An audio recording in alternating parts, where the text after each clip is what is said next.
आइए देखते हैं नितेश कॉमेडियन के मजेदार कॉमेडी वीडियो पूरा देखना, बहुत मजा आने वाला है। लेकिन एक सेकंड भैया ये दे दूध को। दूध वाले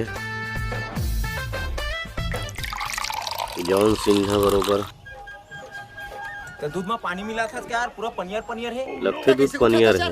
ये आसपास में ना 100% शुद्ध दूध मैं ही बांटता हूँ, वो प्योर भैंसा के मतलब सॉरी भैंसी के। दिखत तो नहीं है शुद्ध हसन। सही कहा यार, ये दूध लपटी ना मोर पार्टी एकदम ढिल्ला गया है। अच्छा जी। फालतू बात मत करना, ते मोर भैंसी दूध लपटी थोड़ी ढीला हो जी, ते तो बाहर के खातस नहीं। पूरे भैंसा सन दिखत यार, लगता है सीधे ढीला हो यार। मोर भैंसी तो एकदम संस्कारी है और खर दूध तो ज्यादा संस्कारी है। ओ इतना भी मत फेंके कर भाई।